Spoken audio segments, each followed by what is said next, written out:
Hello, everyone. My name is Eric Eichhoff, and I serve as the Associate Director for Alumni Relations at John Carroll. Thank you for joining us for our next installment of the John Carroll University Alumni Author Series.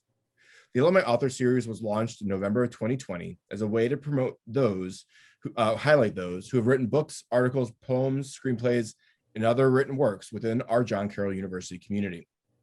Today, we are joined by Jerome Gladysz, a member of the class of 1964, and he will share his book, Dying to Fly. Before we start, here's a brief synopsis of Dying to Fly. Showered with debris and body parts as the row of soldiers in front of him on a transport plane is taken out by a rocket, Lieutenant Danny Hellberg wonders if following his flight instructor's advice for Danny's tour in Vietnam is going to be harder than he thought. Things look up after arrival at the base and the officers club, then an invitation to the hottest night spot in Saigon. That is until a terrorist attack renders the floating restaurant and nightclub a literal hotspot. Before he can recover from the brush with death, he is unceremoniously sent on his first mission as an assault helicopter pilot. No checkout, no preparation. In the middle of the night, what could go wrong? Death, distress, diabolical moles, and a smartass reporter from Texas, who also happens to be a senator's daughter, make Lieutenant Hellberg wonder if he's flying to die or dying to fly, or flying to die or dying to fly. Jerry, it's great to see you today. Thank you so much for being with us. And before we jump into our conversation, I want to personally, and on behalf of the university, thank you for your service to our country in the Vietnam War. So first off, how are you doing today? I'm well, thank you. Good.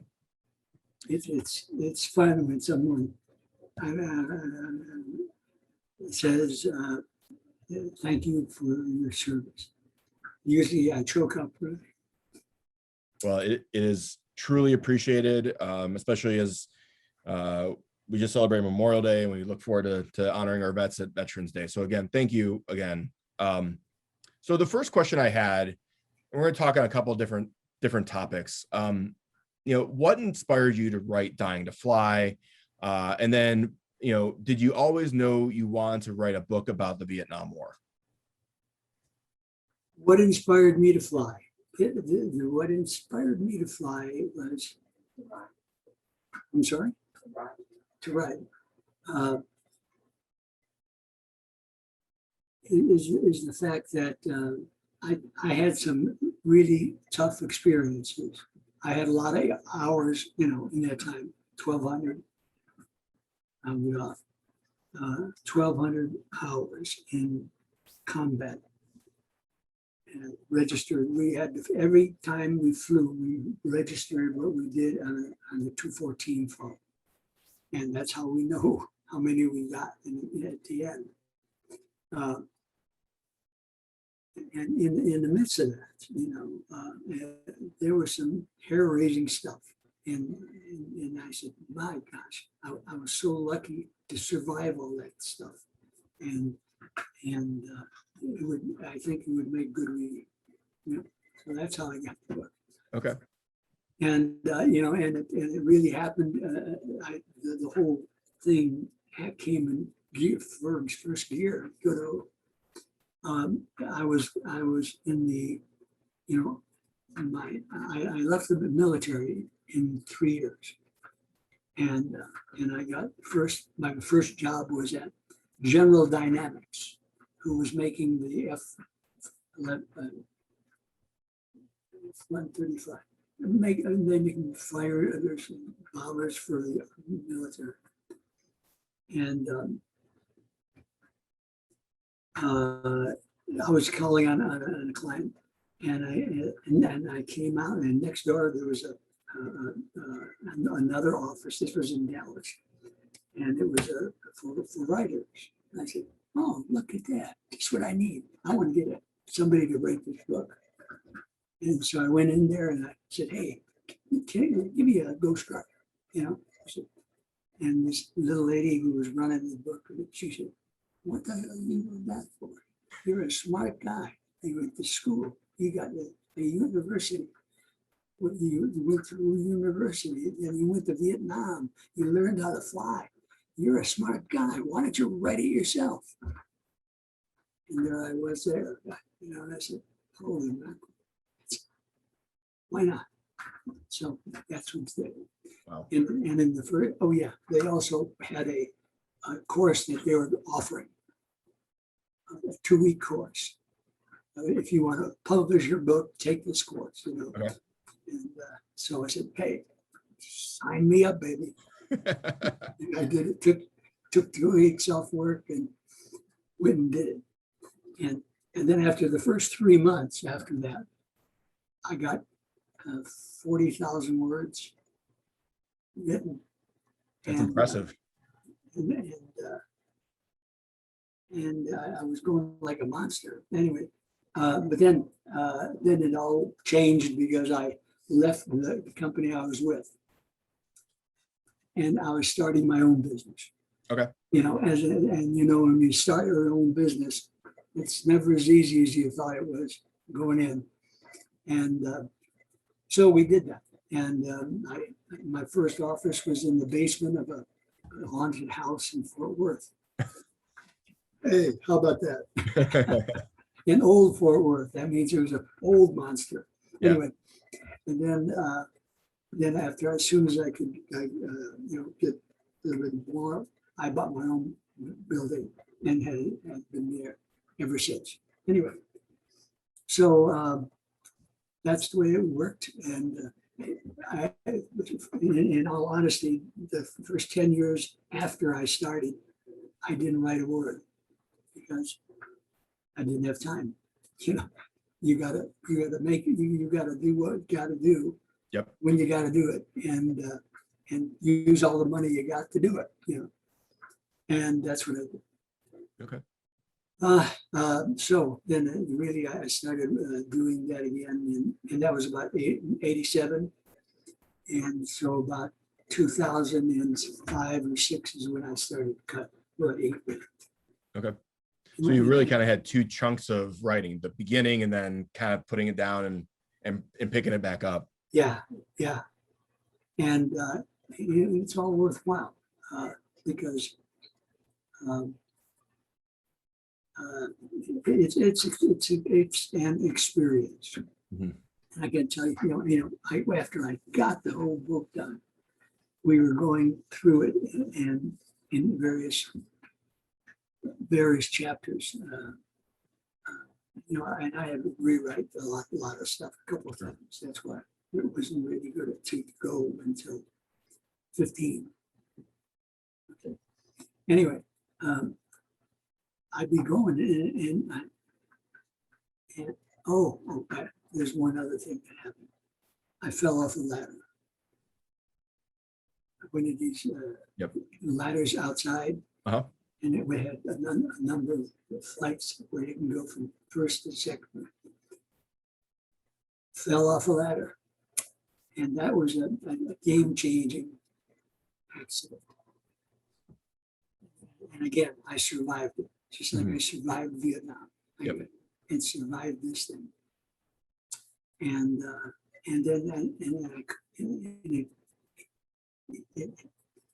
when you lose your short-term memory, that's one of the things that I have. It has so many effects on your ability to communicate. Sure. And it was like hell. But I survived. But I was amazed because there I would be, and I couldn't. When we went in these classes, when they were looking and critiquing my volume, my book, chapter after chapter, there'd be sometimes I'd be crying at what I hear, and that's why I needed somebody to read it. couldn't count on me to read that stuff. Yeah. Well, I think, Jerry, well, first off, we are so happy that, you survived the fall and survived Vietnam. And I would, and I think the people who will be watching this would probably appreciate your knowing a little bit more about your experience in Vietnam. If you're willing to share it, we'd love to hear more about, I know that you were a pilot. I know you were on Huey's. But tell us a little bit more about what your experiences were, halfway across the globe as we were in the Vietnam War. Okay.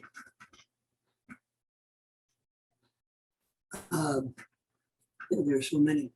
The one that happened right around Christmas time was when we got attacked by the Viet Cong on Christmas Day, and it wiped out a couple batteries of artillery. And in that situation,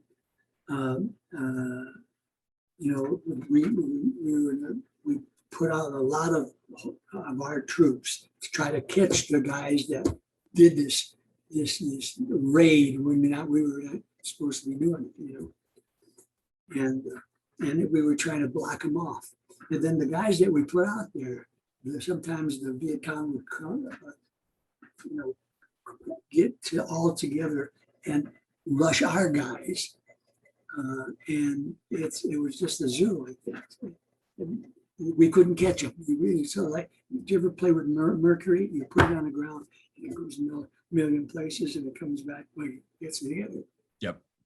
Well, that's the way they were doing it. Anyway, so when we took out that thing, and one of our troops was called in on the 28th of December, and they were running out of ammunition.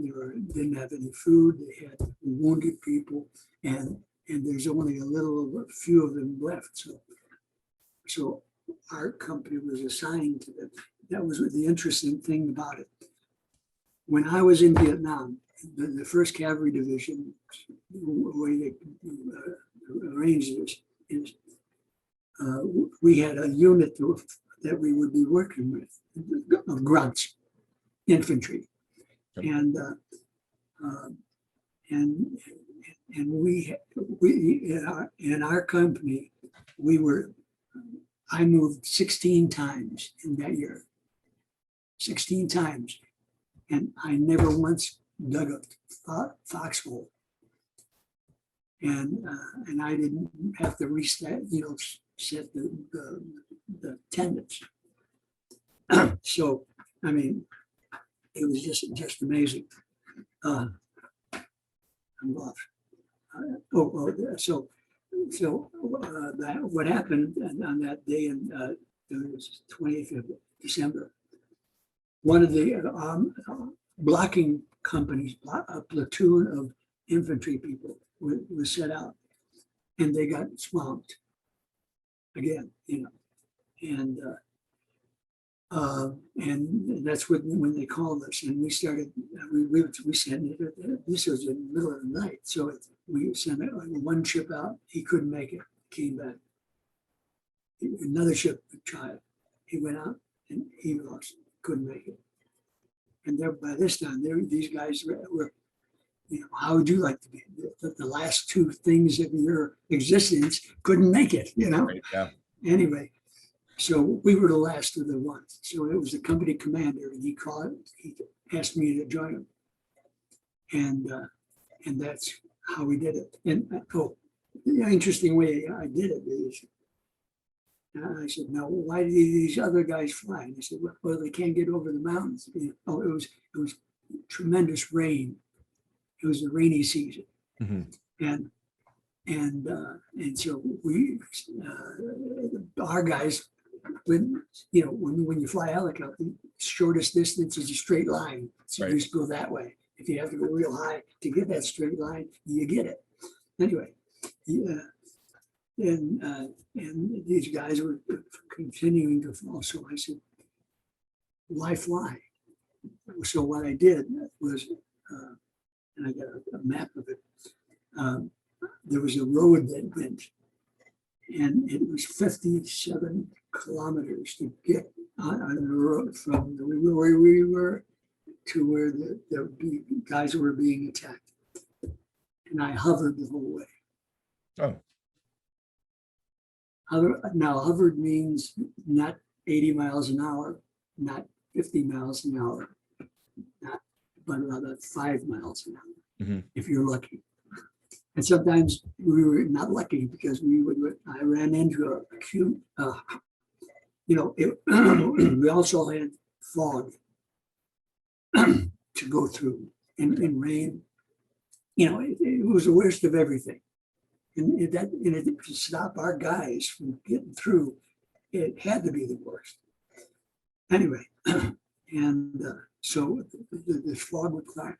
I ran into some couple houses, you know, but they were made out of not kind of construction we have here in Texas, but branches, you know, that kind of stuff. Mhm.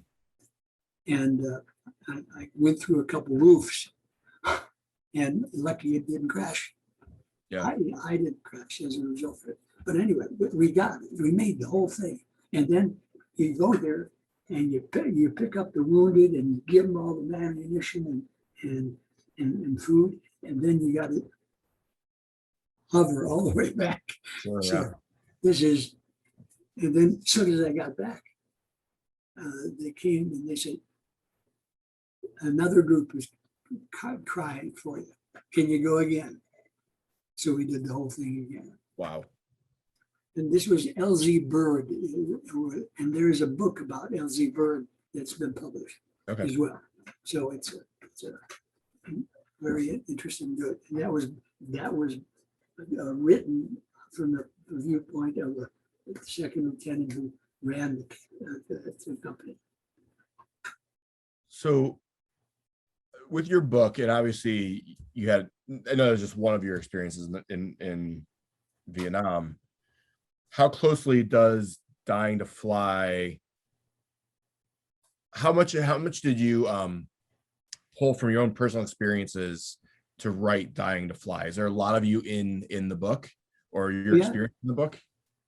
No, when you see them flying, that's what I did. That was me flying. Although I give it to the main character. But not under my name, you know. Sure. Yep. And 30 years later, you know, maybe some of the data is not everything is what we did. Yep. Okay. Oh no, there's one thing that I had put in the book that we really didn't do, and that is that we had a helicopter fight. Okay. In the book, the book character runs into this bad guy who's going for the bad people. So that wasn't there. You know, Okay. We didn't have any helicopter to helicopter fighting. You know. But a lot of the other stuff is experiences that you have Yeah. had, or you know of people who've had in Yeah. Vietnam. Well, thank you for sharing that. I know it's always, you know, I feel it's always interesting to hear about people's experiences and be able for them to share how they served our country. So thank you for sharing that. You know, I've done a number of these kind of programs before, and one of the things I always enjoy doing is I with our alums, I want to know how John Carroll impacted their life and their experience, and kind of maybe change the trajectory of what their life was. So can you tell us a little bit about your John Carroll experience and maybe how John Carroll impacted you? You know, I was in marketing. That was my major. Okay. And I understood marketing as a result of that. And you can't ask for anything more than that. You go in, you study this, and this is probably what I should do. And then I did it. And I what I learned that helped me do this stuff. There's some instructors that are better than others, Mhm. but nothing was bad enough to throw out the door. And there are a lot of them that are just marvelous. So that's when you look back at an institution such as John Carroll is, that you come to them because you need the information, you need the know-how, Sure. you need the experience, or to be able to get the experience. and they provided it, man. So that's how you got to judge them. You know? Yeah. So, hey, I came up, I paid for it. You gave me it. Hallelujah. You know.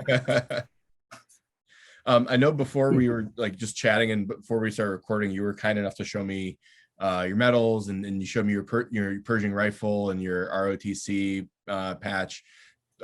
I know a lot of alums from your generation had similar experience with ROTC or Pershing rifles. How did that experience, impact your life? My experience with the Pershing rifles. Yep. Well, it stuck with me so bad. I was on a drill team. Okay. I was only there with the Pershing rifles for 1 year. And that's just because I had to travel too far in my 1955 Dodge, whose floors were eaten off by the salt. And I put a carpet on them to lock it up. And the speedometer didn't work, and I bought it for $50. And 3 years later, I sold it for $55. The John Carroll education working right there, right? Marketing. Right. Anyway, so what the hell? Where was I? I had I had a lot of time spent getting to the University of John Carroll because of Parma. Go figure it out. And then those were the days where none of those fancy highways that you got now were there. So we had to go through the Polish neighborhood and the Slovenian neighborhood and then the Italian neighborhood. That's how we got to school. That makes sense. We take for granted all the highways we have, and I know a lot of people commuted and still commute to John Carroll, but yeah, that would definitely would have taken a little bit longer to do it. Yeah. I was one of those day hops. That's what they called it. Yep, good old day hops. So I guess one of the other questions I had was, you obviously talked a little bit about you started writing, and then you had a pause, and then you picked it back up. Every writer faces challenges, whatever type of book they're writing. Did you encounter other challenges? Was it difficult for you to write about your, basically your experiences in Vietnam? Would love to know more about that experience a little bit. I said that I attended that course that this Writers Association offered in the summer. And they said, "Oh yeah, go ahead there and outline your." And I said, "Okay." So that was the first thing I did. I sat down and did it. But one of the other things that they said, they said, follow the way the book goes. And I said, "Oh, how's the book gonna go? Come on, give me a break." So I started writing, and by the third chapter, it started going like this, and I said, "What the? Okay, what the hell?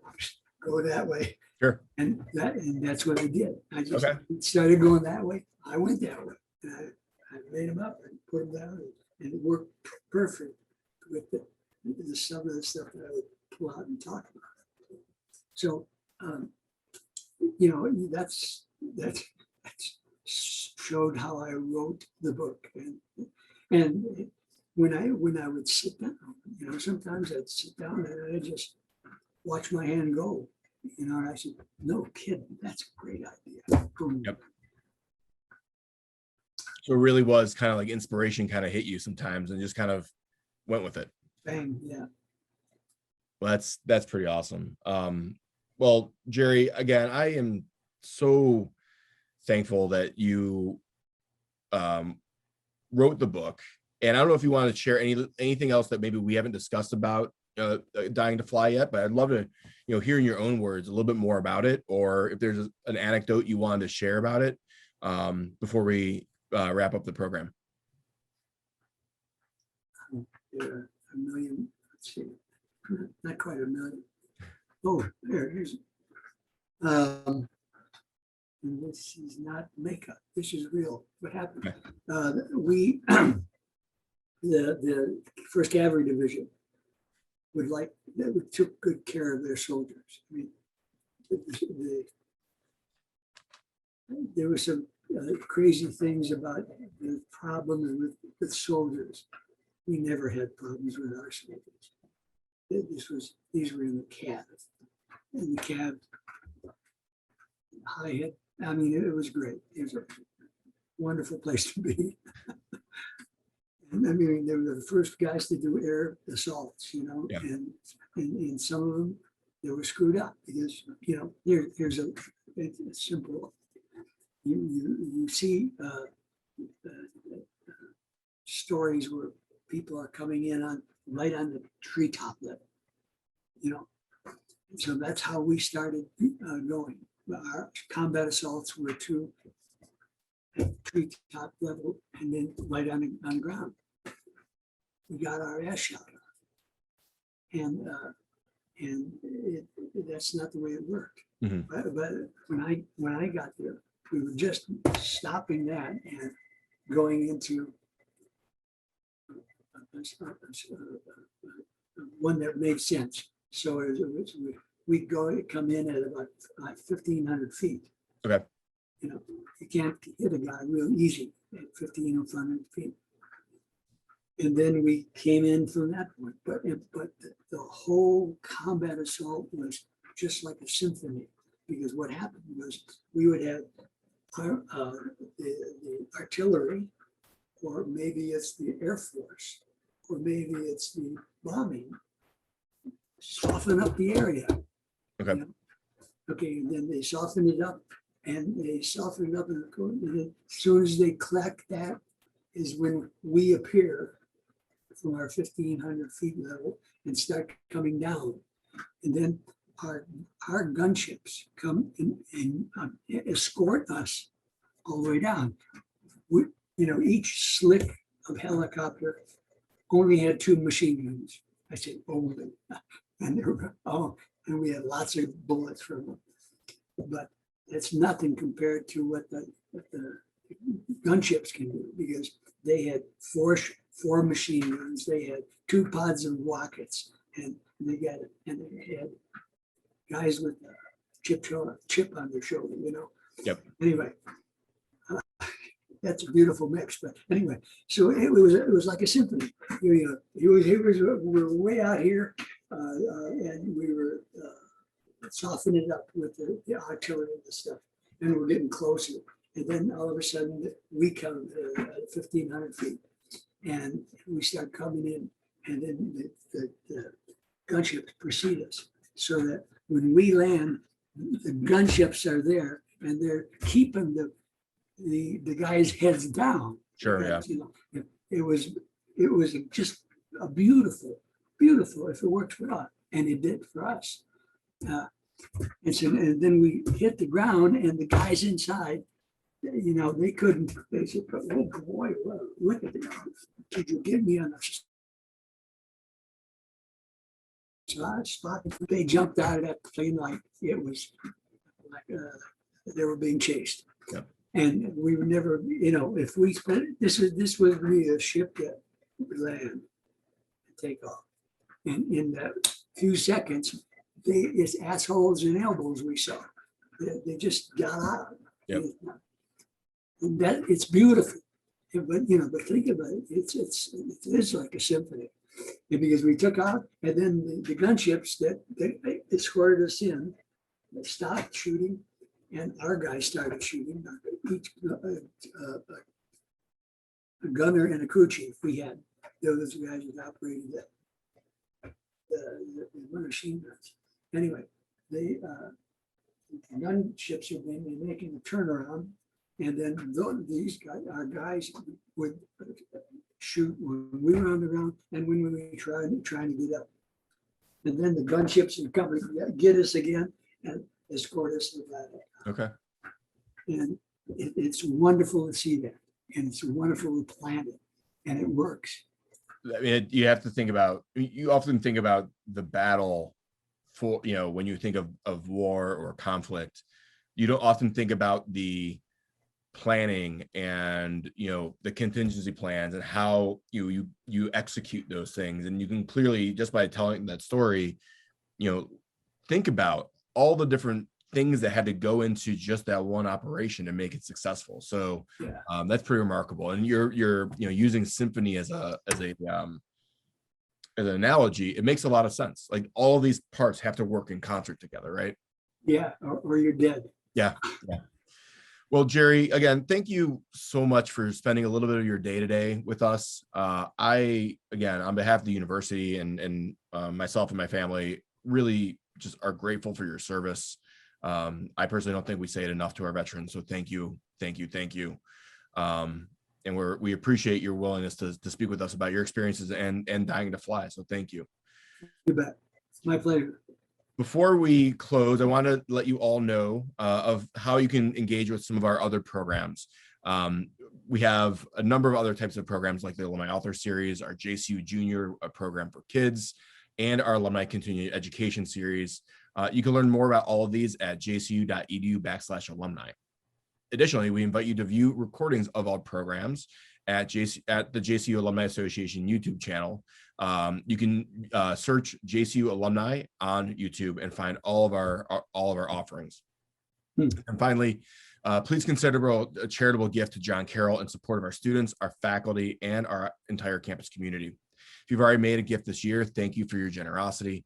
If you have not, please join me in supporting John Carroll so that we can continue to deliver an outstanding education for our current and future Blue Streaks. You can make a donation by visiting jcu.edu/give. Thank you again for joining us. Take care, be well, stay safe, and onward on, John Carroll.